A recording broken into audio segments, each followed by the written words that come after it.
thank you all for being on the steps, which is fine.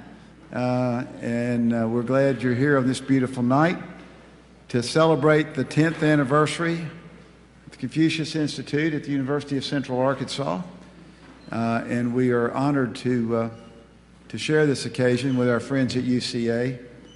Though I haven't seen him tonight, though I know he's busy, Tom Courtway is an outstanding leader and an outstanding individual and a good friend of mine, and I applaud the work that he's doing at UCA. So could I please ask if we would turn our cell phones and other electronic devices off? To introduce our speaker tonight is Dr. Stephen Rungay, Provost and Vice President for Academic Affairs at UCA. He earned his Ph.D. from Ohio State University in that easy subject called biochemistry, which I was quite stellar in myself, in avoiding. He joined the UCA faculty in 1991, became dean in 2010, and became provost in 2012. He is vice chair of the Arkansas STEM Coalition, and he's on the board of a great program called Lifelong Learners. Would you please join me in welcoming the provost of the University of Central Arkansas, Stephen Rungay.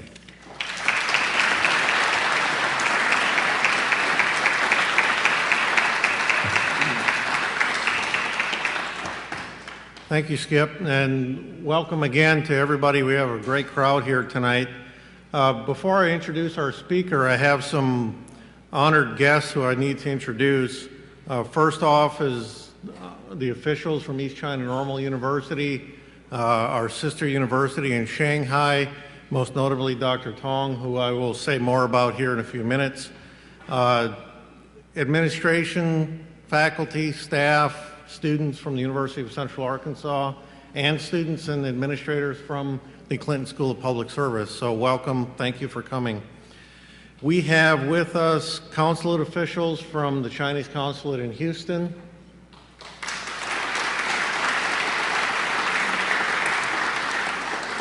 We have officials from the Arkansas Department of Education.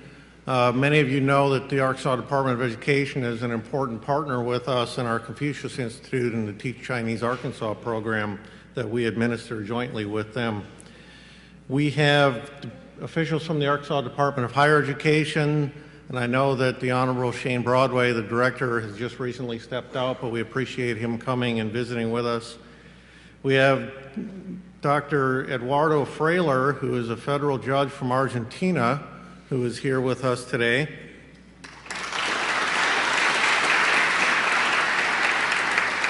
Dr. Frailer is a previous speaker here at the Clinton School last September in their public lecture series. So, I would like to now introduce our speaker for tonight is Dr. Tong, who is chairman of the University Council of East China Normal University in Shanghai. And as I mentioned earlier, East China Normal University is a sister institution of UCA. It's an institution with which we have very strong ties and collaborative relationships. I've been to Shanghai once. I have not visited the ECNU campus, but we were there in March, and it was cold. And what it reminded me of was being in Wisconsin when I was a kid, and I know now if you go in March, make sure you bring warm clothing. But it was a good trip. We really enjoyed that visit. Dr. Tong is a member of the Social Science Committee of the National Ministry of Education in China. He's the editor-in-chief of Philosophical Analysis. He earned his Ph.D. in 1994 from the University of Bergen in Norway and has been on the faculty at ECNU since earning his doctorate. He was a Fulbright Research Scholar at Columbia University. He's lectured in many, many countries, too many to list, but we can provide the list if you so desire to see it. It's a long list. And he has published over 10 books and more than 100 papers in multiple languages, so he's a very accomplished scholar. It's my honor to introduce to you Dr. Tong.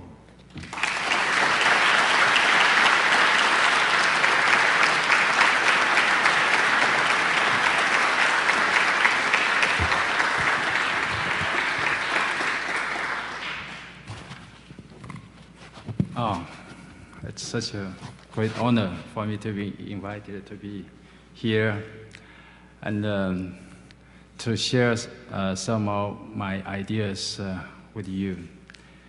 And I should give my thanks especially to Vice President and Provost Dr. Stephen Runger for such nice remark, introduction of me. Dean and James Rutherford III, Vice President Shelley Mayer, Associate Provost Laura Young, Associate Provost Jane Ann Williams, Dean Hargis, Associate Dean Peter Mayo, Director Asher Pettingill, Minister Counsel Zhang Yichun, and last but not least, Professor Zhang Guo, Director of the Confucius Institute. I thank you all for inviting me to give this talk. The title of my talk is The Idea of Multiple Democracies, a philosophical and a comparative discussion. This is, I guess, this, the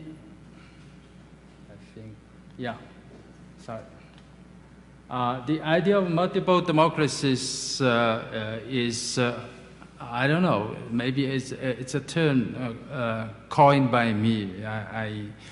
I got this term from the idea of multiple modernities. And I will talk about the connection between these two ideas later. Basically, I will talk about these six ideas or six parts of my speech. First, I will raise this question. I guess some of you will raise this question almost immediately, or in the advanced Chinese democracy with Chinese characteristics. Is it a fact or is it simply fiction? And I will try to answer that question. I will remind you of the term modernization, which is very popular in the past and now also. We have a term called four modernizations in China. When I entered the university in 1978, the term four modernizations is extremely popular. I think we, people of my generation, can still be excited when we hear this term, because that's the period when the so-called Cultural Revolution was just concluded and the project of modernization was officially launched. But the understanding of modernization at that time was four modernizations. That is, modernizations of industry, modernization of agriculture, and that of national defense, and that of science and technology. This idea was originally proposed officially proposed in 1965, before the Cultural Revolution, and it was reaffirmed in 1975 by the late Premier Zhou Enlai. And then, as some of you probably know, the Cultural Revolution was ended in 1976 when so-called Gang 04, including Mao's wife, were arrested. And the next 2 years, that is 1978, the project of the so-called four modernizations was reaffirmed again. But now, after so many years, actually, our understanding of modernization has been greatly improved, greatly changed at least. Now we, so to speak, can have four modernizations 2.0 version, totally updated. The official program of modernization is called A Modernized Socialist Country That is Rich and Powerful, Democratic, Civilized, and Harmonious. So modernization 1.0 version is only 1/4 of the current project of modernization in China. In last year, so two more dimensions have been added. One is ecological civilization, so-called. That is officially accepted as part of the modernization project in 2012 in the 18th Congress of the party. And then last year, in the third plenary of the 18th Congress of the party, the project of the so-called modernization of the system of the state governance, and the way it is conducted, 国家治理体系和国家治理方式的现代化。I think democracy is very much related to the latest dimension of modernization in China, although it was mentioned in the past expression of the project. And these Chinese terms with regard to the idea of democracy, I will refer to these terms later. Now it's just a glance at the list of the key terms of democracy in China. Principle of democratic centralism is something introduced from Russia, from Soviet Union. It is still one of the dominant ideas, but I think it has been interpreted quite differently. Quite much new things has been added into this traditional idea. And then people's democracy or popular democracy is, I think, the official name of the Chinese system of democracy. It is not a liberal democracy. It's not social democracy. It's a people's democracy. As you probably know, the name of our republic has people in it. People's Republic of China, People's Liberation Army, People's Government, People's Bank. Many things in China has the term people in it. People's democracy. And then inner-party democracy and grassroots level democracy are two new, relatively new terms introduced in the last years as ways of implementing democracy with Chinese characteristics. And the last one, consultative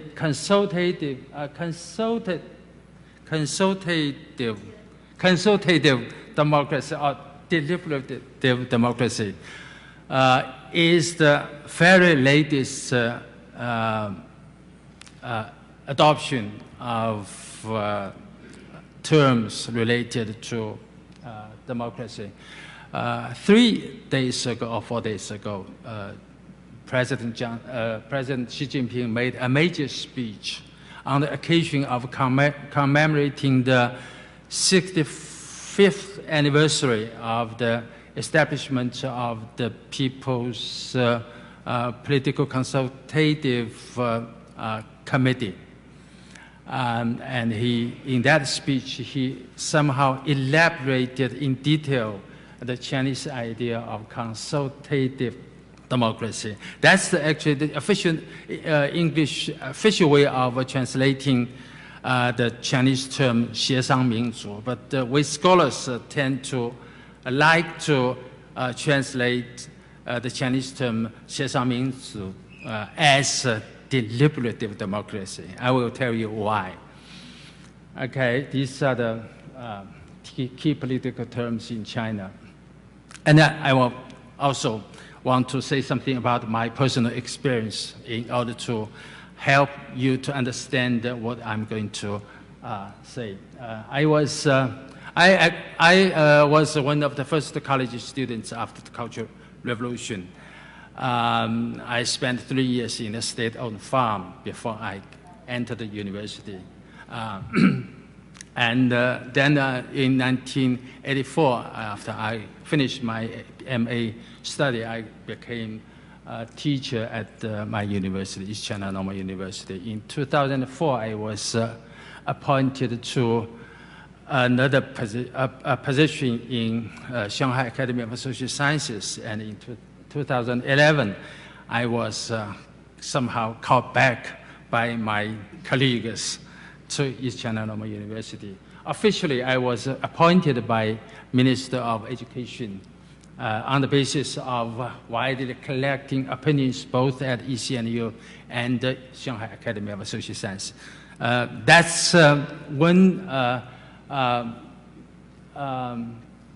aspect of what we call democracy with Chinese characteristics. So when one official is appointed, opinions are widely collected from his or her colleagues.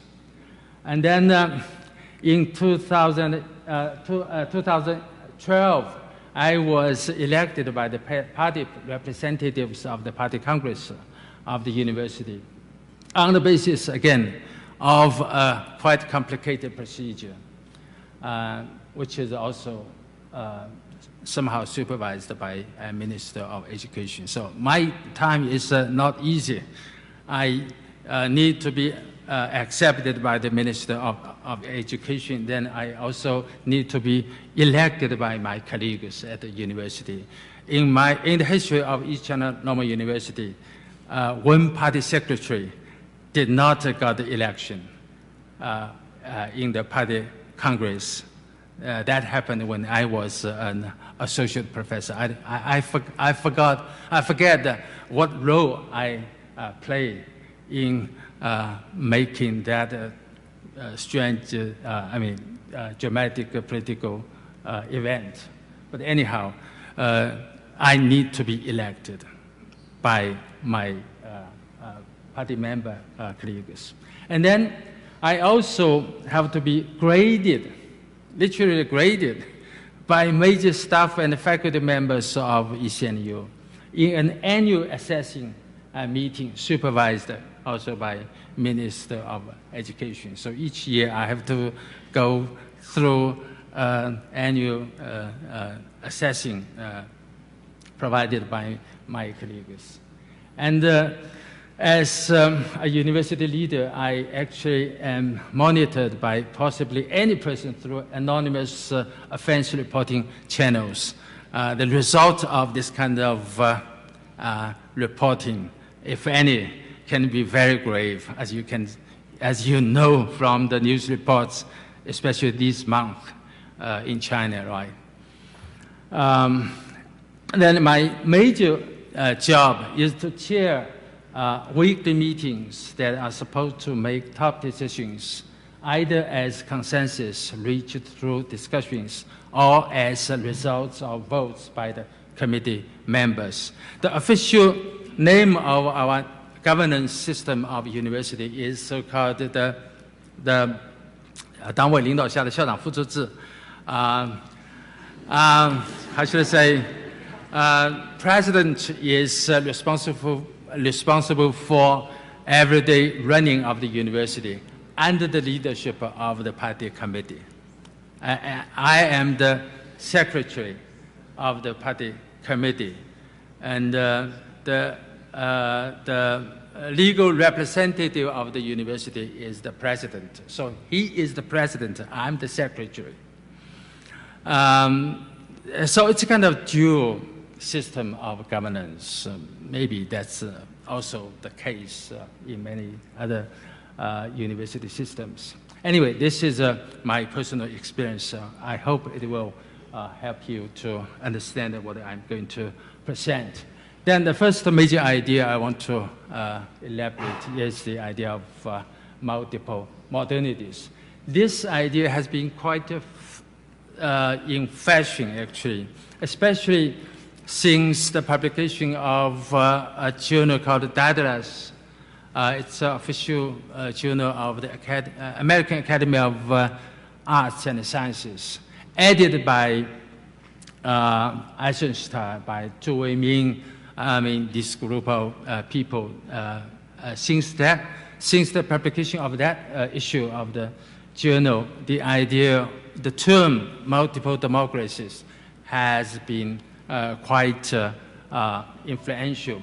Charles Taylor, here I want to start with a remark by Charles Taylor. That is, he said that modernity can be understood in two forms. One is a cultural form, that is, modernity is understood as something culturally neutral. Right? The typical, the most typical version of a cultural theory of modernity is modernization as rationalization. So it's culturally neutral something.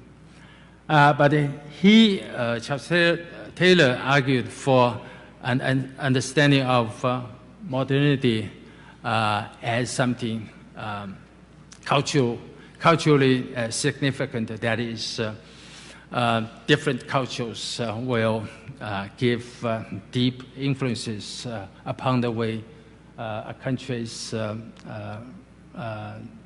modernization is implemented.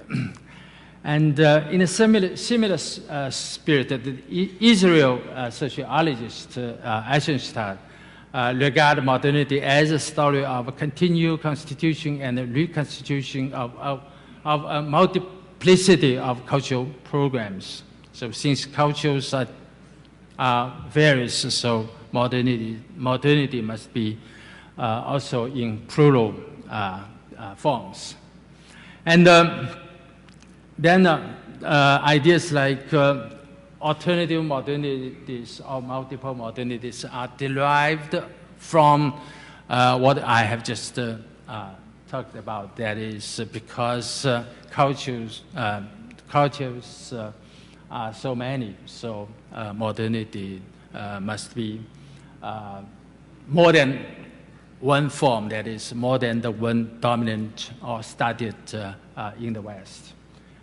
That's how the idea of multiple modernities come. And this idea also it has relevance to the understanding of the issue whether there are universal norms of conduct. Even people like Charles Taylor would argue that there are universal norms of conduct, but these universal norms can be supported or can be accommodated by different cultures, different values. I will come back to this idea later. Now, I want to emphasize that although all these authors argue that modernities are plural, modernities are multiple, but of these various forms of modernity, there is a core, there is a most basic thing below all these forms of modernity. There is a very intensive reflexivity, a deep-seated reflexivity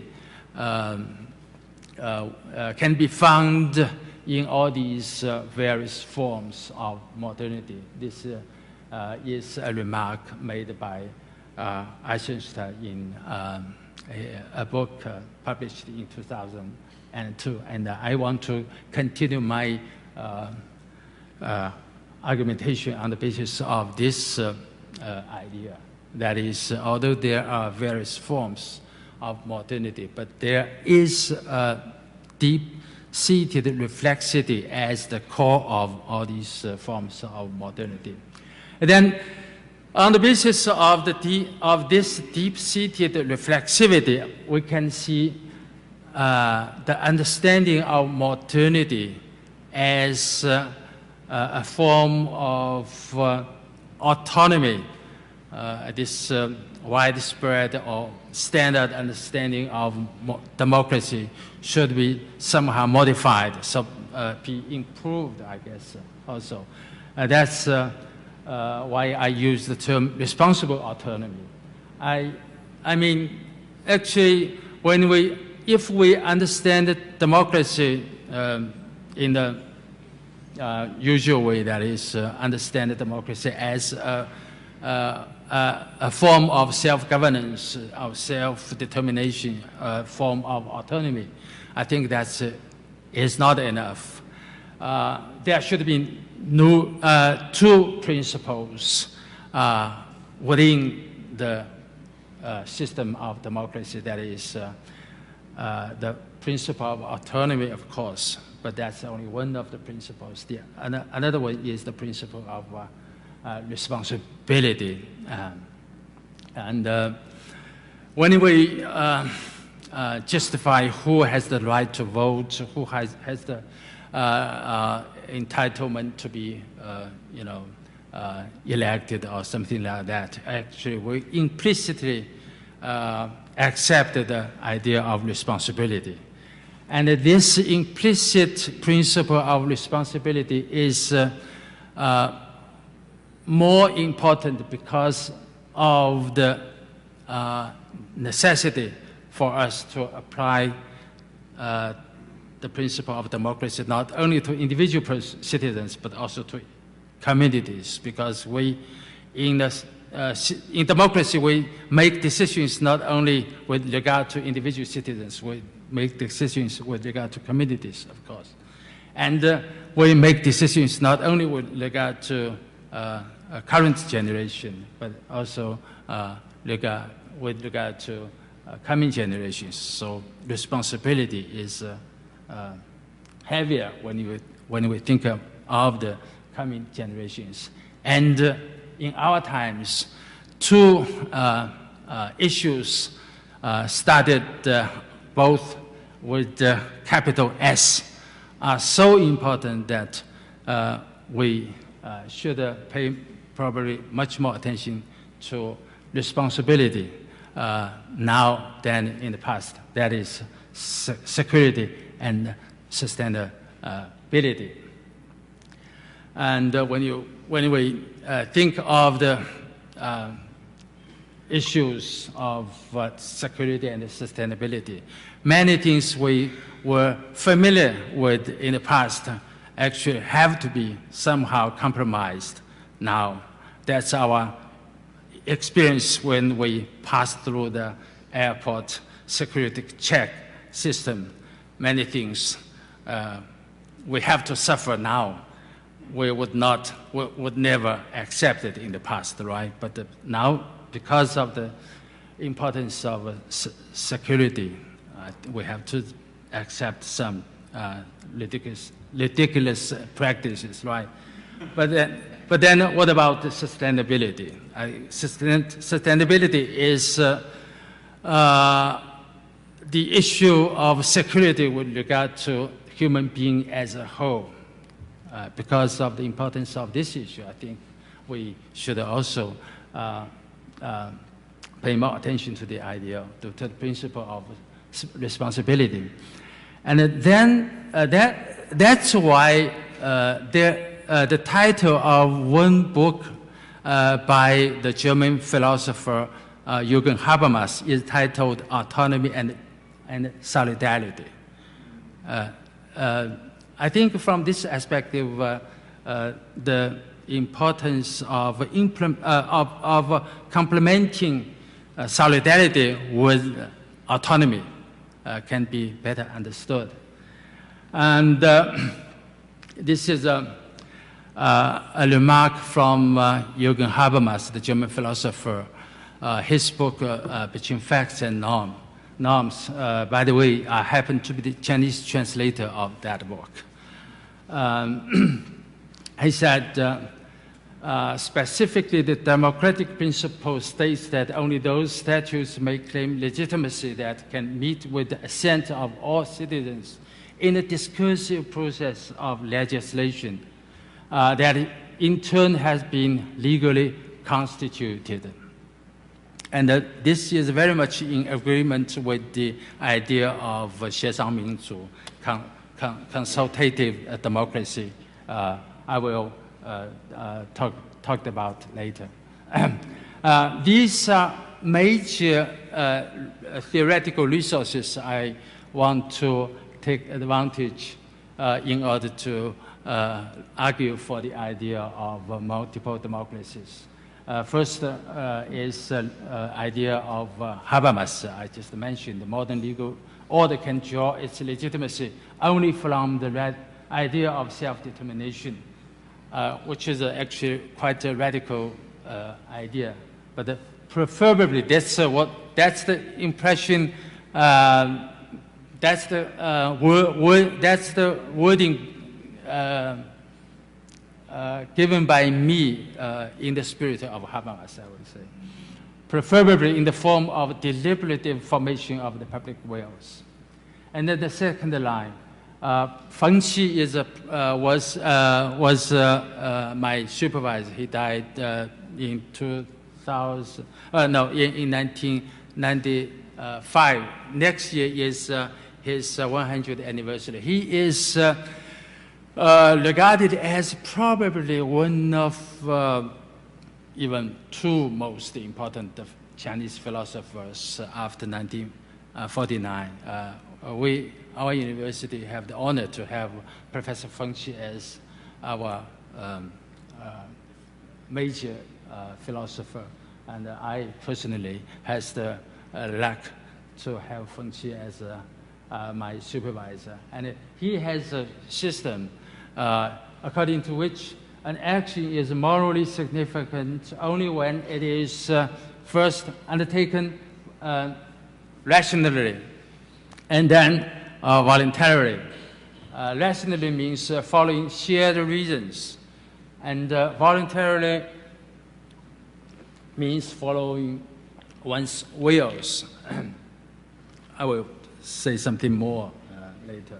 And third line, Li Dazhao. Li Dazhao is the was the founding father of Chinese Communist Party, and he was the only. Actually, the Chinese Communist Party was founded by two professors.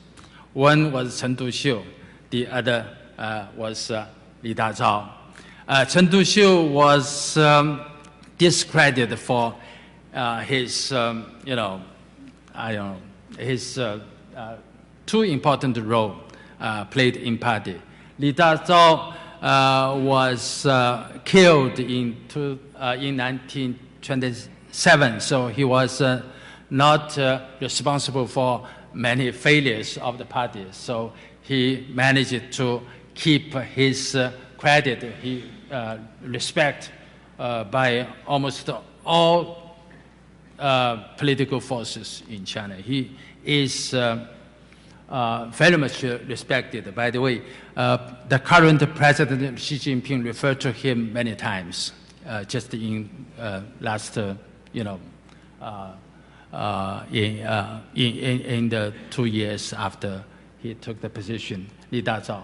And according to Li Dazhao, I should say, in 1923, Li Dazhao published a book titled Democracy, commissioned by the most important academic publisher at that time in China. So I think he is the most, he was the most important thinker of democracy in China in 1920s. So according to him, the true point of free politics is not the rule of the victorious majority. Again, this is worded by me. but the rule based on consensus reached through a process of discussion. And I just want to, because that's very important. In Li Dazhao's book, he would quote in great length both the British New Hegelian philosopher Bao Zhanghui and the British liberal thinker John Stuart Mill. At first, I found it very strange because these two lines of thought were quite different from each other. Then, with the help of Habermas, I realized that it's a genius. Because first, in the spirit of Bao Zhanghui, who, by the way, was the successor of Rousseau, of Hegel, or in our current term, that is in the tradition of communitarianism. According to this tradition, democracy is based on the genuine will instead of the will of all, or the will of everyone, the will of all private wills. The distinction between the genuine will and the will of all is a classical political distinction in Western theory of democracy. I guess you are all familiar with that. And typical liberal thinkers would not pay attention to this distinction. They would think the will of all is enough. But the Hegelian, the Rousseau tradition would argue for the importance of the genuine will instead of the will of all. And it also argued for the importance of this idea. Also, then what is important is that when he comes to talk about the way of formation, how the genuine will is formed, he immediately referred to the liberal tradition, to John Stuart Mill, that is, to the importance of free discussion. The genuine will is not automatically represented by some party. It's not automatically represented by some leader. It is formed on the basis of free public discussions. I think that is, he actually argued for this again and again. Both before he became the party's founder and after he was officially regarded as a mature communist, mature Marxist. I think this is a very, very important tradition within the party. And this position, Li Dazhao quite self-consciously refer also to the Chinese tradition of Confucius, of Mencius, of the Confucian distinction between reason and force. And this tradition shows some contrast with the Western tradition.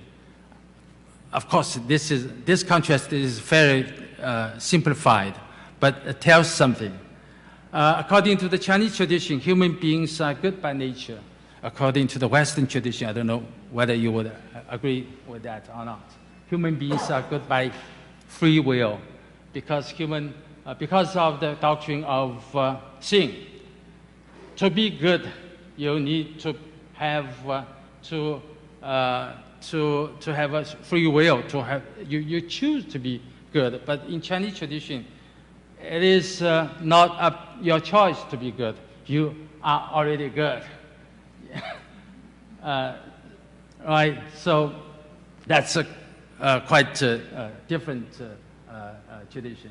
And then, according to Chinese tradition, a good ruler is mandated by heaven, who sees and hears according as the people see and hear. 天听之明听天视之明听视 the heaven sees and hears according in the way people see and hear. And according to Western tradition, a good ruler is commissioned by the people whose free consent amounts to the law of nature or the way of God, like John Locke would argue. And then using phrases of Lincoln, a government of the people, according to Chinese tradition, is one for the people first, and then one by the people. And but in the Western tradition, probably, government of the people is first of all by the people, and then one for the people. Basically, I think we are the same, but when we elaborate our priority, there are differences. And now, the major meaning of the idea of multiple democracies is that democracy can have quite different forms. And particular forms of democracy are results of different ways of realizing the principle of reasonable thinking, to use the term by my teacher, Professor Feng Xi, because he said really moral, meaningful human action is based on both on reasonable thinking and on free choice, free will, as I just said. But the principle of reasonable thinking or rationality can be realized in different forms. And the principle of free will can also be realized in different forms, either directly or indirectly, either individually or together, and all these things. And the different ways in which the principle of in which these two principles are integrated. According to Feng Qi, the typical Chinese way of thinking is that when you face a task, when you face a challenge, usually you would hesitate. You would not like to take this choice. But the point is that, according to Chinese tradition, you should think about the heavenly principle. You should think about the Li, or the heavenly law, or heavenly mandate. And if you think clearly of the heavenly mandate, what you at first did not want to do would be something you voluntarily want to do.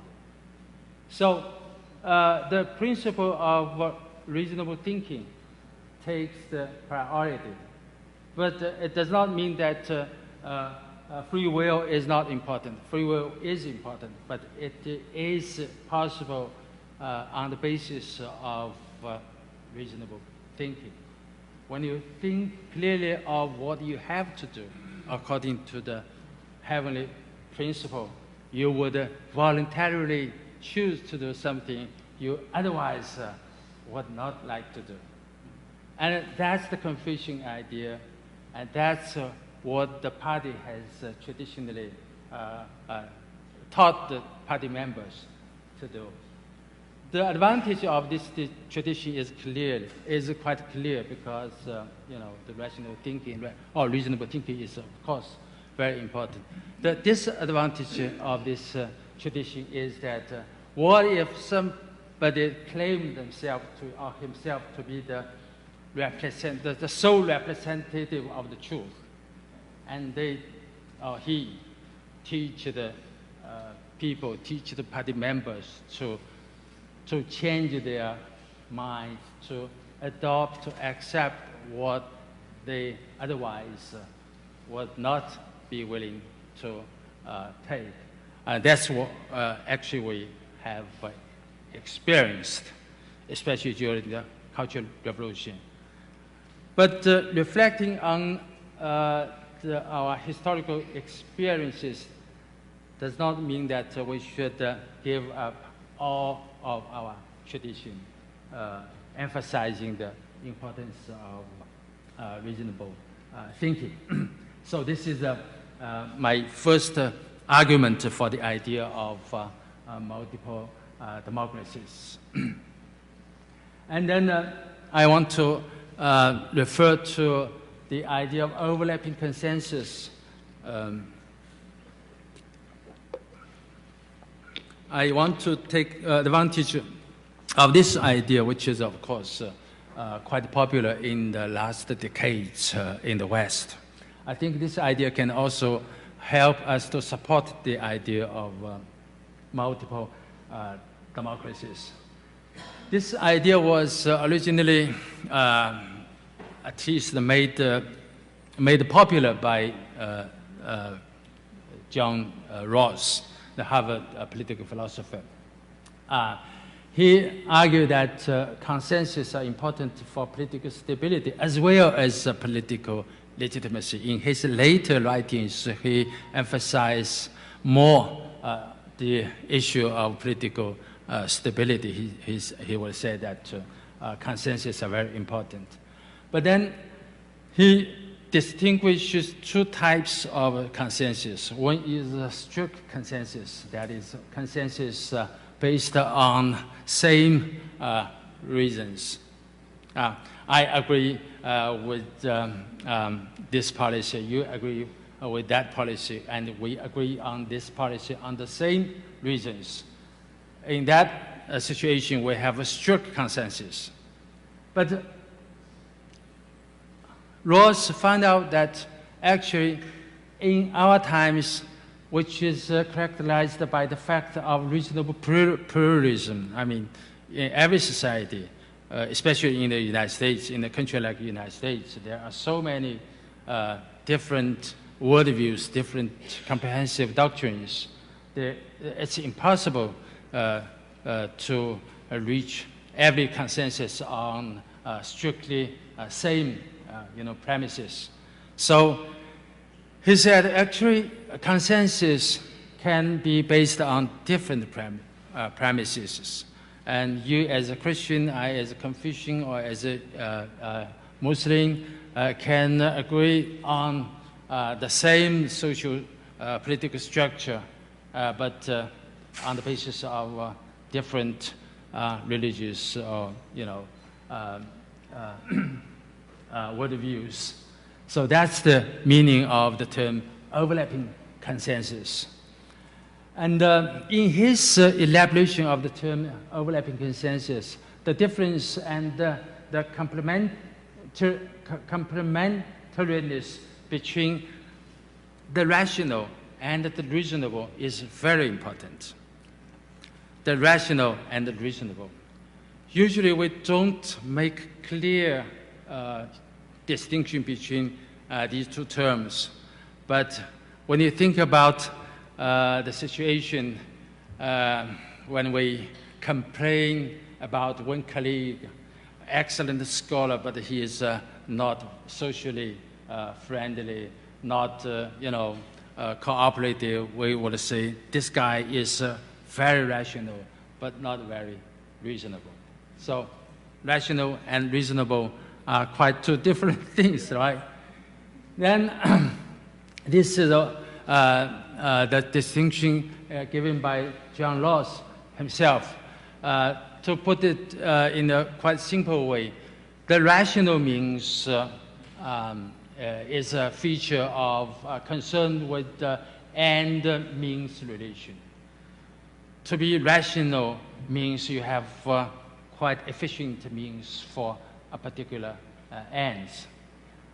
But to be reasonable means more than that, or even other than that.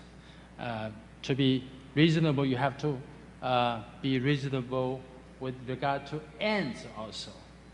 You need to be reasonable with regard to other people also, instead of just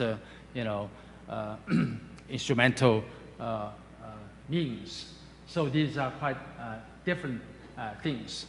And very interestingly, I found a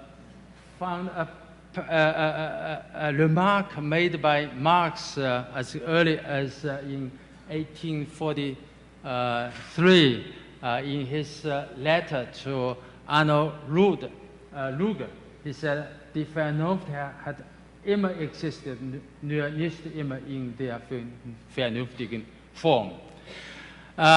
In German, vernünftigen, the term vernünftigen can be translated into English either as rational or as reasonable. The point is that you have to make a choice. But the term rational and the term reasonable are quite different. So if you translate the remark as reason has always existed but not always in a reasonable form, the meaning is quite different from the translation reason has always existed but not always in a rational form. I found exactly two English translations, one using the English term reasonable, the other using the English term rational. But these are quite different. But then this difference was not noticed clearly. I mean, it was mentioned actually as early as in Hume, and John Rawls actually referred to many other authors before him. But I want to argue that this distinction has always been clear in Chinese tradition. And I want to refer you to Chinese thinker Mencius, as I mentioned, the major Confucian thinker 2,000 years ago. And then a modern Chinese thinker named Liang Shuming made a quite similar remark. That is, people are motivated by three forces, basically. One by power, then by money, and then by reason. And these three forces are exactly the forces mentioned by Habermas, by the way. I think that's the major column of Jürgen Habermas' theory of communicative action. And Liang Shuming said that in the first stage of human evolution, human development, power is the major motivation. Yeah. And then comes the money. That's the capitalist society. And then comes the socialist society, communist society, dominated by reason. That's his way of understanding Chinese Revolution. And he even referred to Engels. Engels, in a very famous book titled Socialism from Utopian to Science, he connected the socialist movement with the movement of Enlightenment. And the movement of Enlightenment in the West was arguably influenced by Chinese tradition. Many scholars wrote about that, but we should, I don't think we should rely on that in order to proceed our argumentation. But anyway, I especially like this passage by Liang Shuming. He used example to show what being reasonable is really like.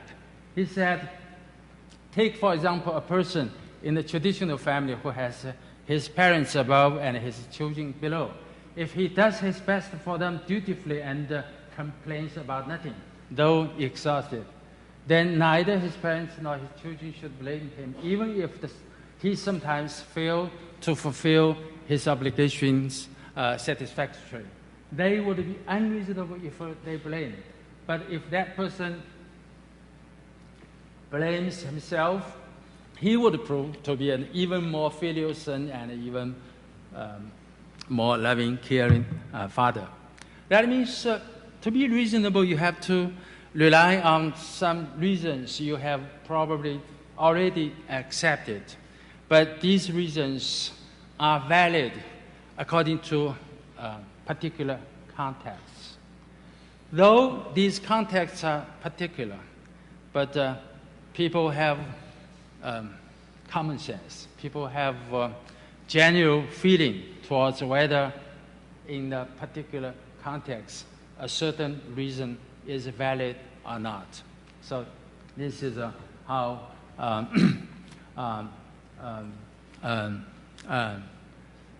being reasonable is like. I want to use this tradition in order to show the meaning of overlapping consensus. The overlapping consensus is related to the idea of multiple democracies because, first, different nations can understand democracy from different premises, on different grounds. That's the meaning of overlapping consensus.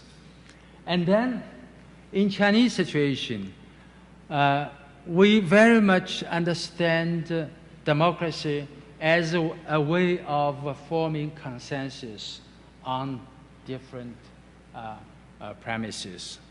That's the meaning of, I think that's the essence of the idea of consultative democracy, to which I will come later. And then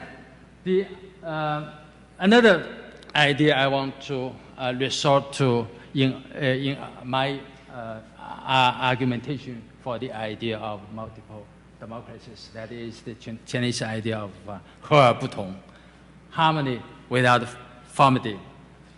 uniformity, harmony without uniformity.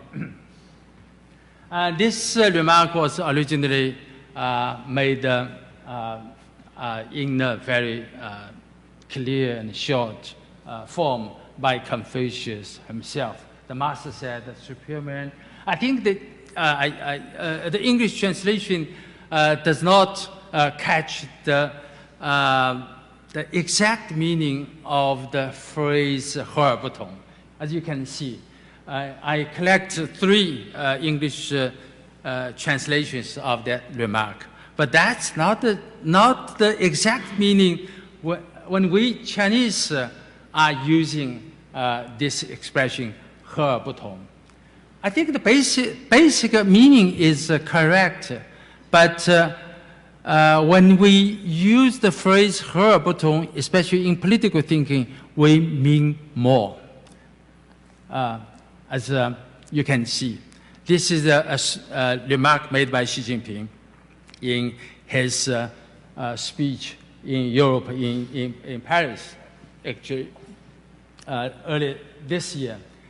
When he referred to the phrase 和而不同, he actually paid much attention to the difference between harmony and uniformity,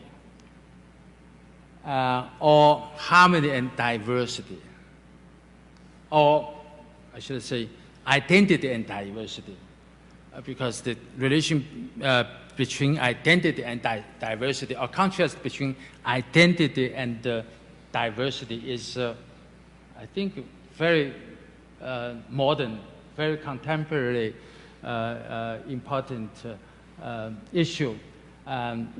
When we, in China, we refer to the phrase 和而不同, we usually understand that phrase in that meaning. That's relevant, but only with some qualifications, I will say. But I want to say more is that the the idea of harmony without uniformity applies in dealing with different relations. When you apply this idea in the relation between superiors and subordinates, the typical lesson is that of course, you should follow your superiors. You should follow your teachers. You should follow your, presidents, your deans, or emperors. But you should not follow everything he said or he did. If you did that, if you behave that way, you are actually not following the Confucian tradition. Even the emperor himself, even the president himself would not be happy, would not regard you as a good, faculty member or a good subject. And then it is also an idea applied in the relation among members of political communities. As members of political communities, you should bring up your disagreements when necessary, but you should keep the solidarity of the community also. So the importance is the balance between these two sides. And the relation between different worldviews, that's very important. I think John Rawls did not face the sharp conflict between different worldviews in our times very clearly. And I think the Chinese tradition in this regard is more to the point, because when it comes to the difference between worldviews, probably what you should do is to try your best to have harmony, to keep your own identity while try to reach harmony between these worldviews. And it can also be applied to relation between different stages and aspects of a person's life. I think that's, I don't know whether it is typically Chinese. When you think about a figure like Shu Dongpo, Lin Yutang, they are regarded as very wise. But when you look at clearly at the different stages of their life, actually at particular stage they are more Confucian, and then they seem to be more Taoist. And that typically in one's later life, before his or her death, people can easily become a Buddhist. So this is kind of wisdom. You make use of these worldviews in dealing with different challenges prominent in particular stages of your life. That's the Chinese, important Chinese wisdom, I guess, also. And one meaning which can easily be missed by, I think, many people, including me, is that when a Confucian argued for 和而不同, he not only accepted the difference while keeping harmony, he actually searching for difference. I think that's a point many people would miss. Yes, of course, in many occasions you have to accept the difference. But what is important is that in reaching political consensus, very possibly, very often you need to read, you need to listen to different opinions. You need to ask people to criticize you in order to improve you. And that's a point actually mentioned also already by Confucius. And in Confucius Analects, the master praised one of his disciples named Yan Hui very much. I think anybody who read Analects would know that Confucius likes or Yan Hui very much his disciple. But in one passage, he criticized him. He said, Hui gives me no assistance. There's nothing that I say in which he does not delight. He is too nice to me. And that remark was, by the way, written on the door of a Cornell professor. I just came from Cornell. This remark was put on the office door of a Cornell historian many years back.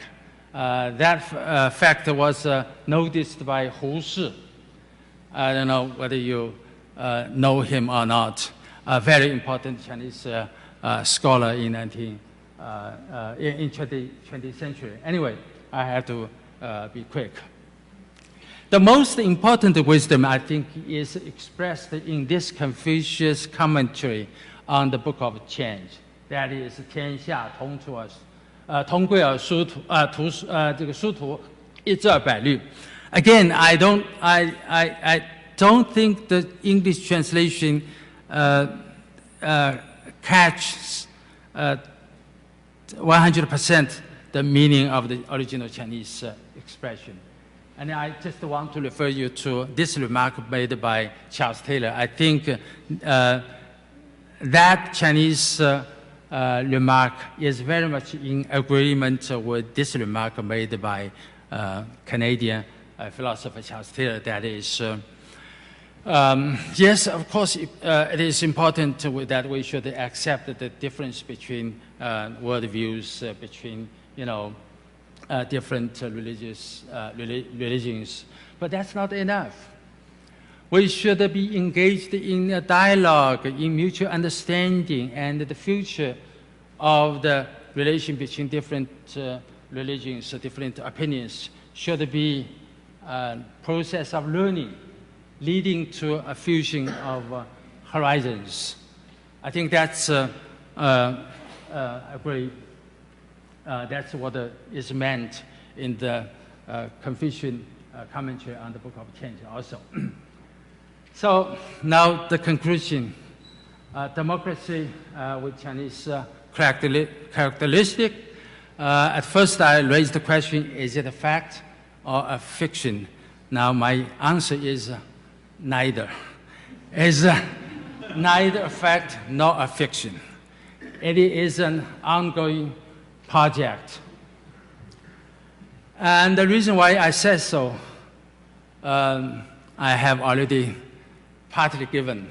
Theoretically, I mentioned the idea of overlapping consensus, the idea of Tong, the idea of multiple democracies, and so on. But here are a list of facts behind, or elements behind the development of democracy in China. A growing middle class. I don't have time to present relevant figures here. Urbanization. China has reached the threshold of urbanization in 2011. The urban population has more than the rural population in that year, in 2011 already. And higher education is no longer an elite education, even in China. Even in China, higher education is already a mass education. And then the institutionalization of the rule of law. Many people would not be convinced the ruling party of China is really implementing the rule of law. I think this this doubt should be softened at least when you read carefully the newspaper published in China in the last months. Many important things are happening, especially after the third plenary of the 18th Congress of the party. I don't have time to elaborate more. And most importantly, a ruling party that is learning from future-oriented memory. We are full of memories which are very, very controversial. And I just want to mention one thing, which is from my own personal experience. As early as when I was 17 years old, I was, I don't know whether I should call it lucky or not. I was speaking about philosophy on TV and on radio. At the age of 17, I was one of the farm workers at that time, and I was chosen to be a member of a study team associated with the Gang of Four in Shanghai. They invited workers, soldiers, peasants to study Marxist philosophy and then to publicize Marxist philosophy. Actually, I knew nothing. I spent 4.5 months in a building in downtown and surrounded by all books which were forbidden to ordinary people, but we were, chosen to be trusted to. I don't know why I was chosen. I don't know. I was simply a 17 years old farm worker because I entered primary school earlier than the general rule. But anyway, the topic I was talking about on TV, on radio at that time is literally the philosophy of the Communist Party is the philosophy of struggle. Struggle. 共产党的哲学是斗争的哲学. That's what I was talking about when I was 17 years old in 1975. But now you see, you all know, the party's project is to build up a harmonious society, right? Several days ago, President Xi Jinping made an important, quite, I think, a landmark speech on the occasion of the birth, how many years anniversary of Confucius, and sent a strong signal to revive Confucianism in order to build up a harmonious society. And he argued again and again that the Chinese form of democracy is democracy, should be a democracy in the real sense, that is to involve people, ordinary people, in the real process of decision making. I don't have time to elaborate that. I want to say that this party has learned a lot from its own past. That's our most precious political asset, I would say.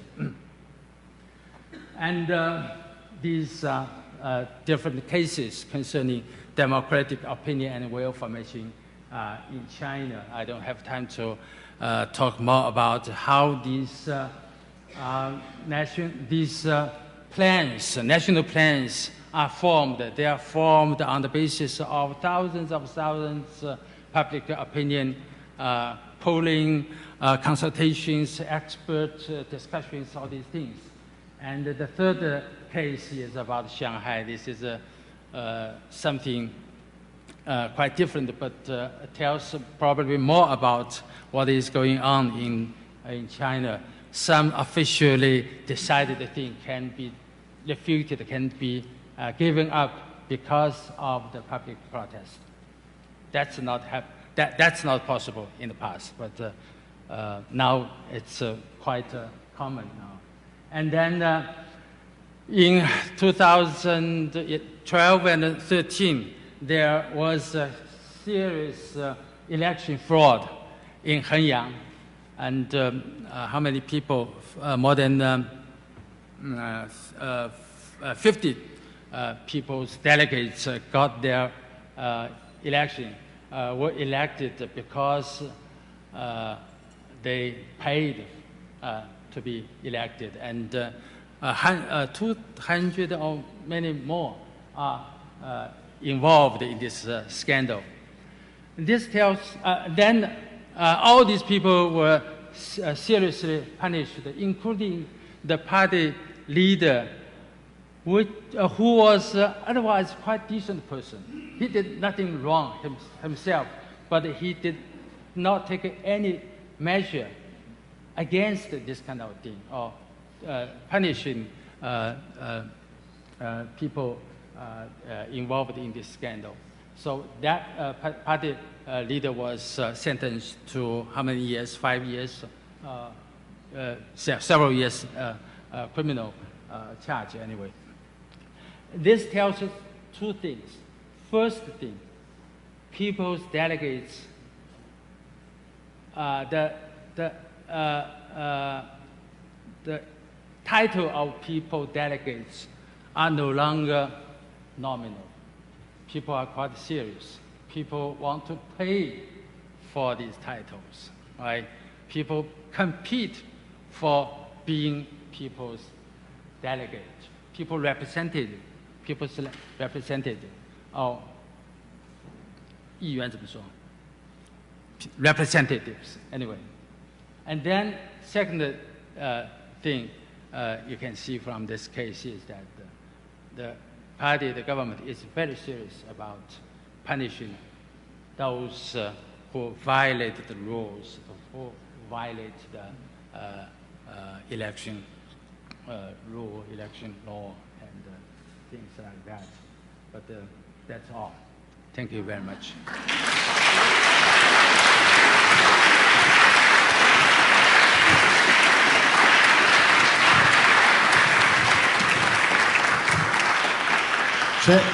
Chancellor, we're honored to have you here. I want to thank you for coming. Steve, I want to thank everybody at UCA for all your help and support, and I wish you a very great weekend and a happy 10th anniversary to the Confucius Institute. Thank you all for coming, and have a safe trip home. We're delighted that we could be part of this great event. Thank you.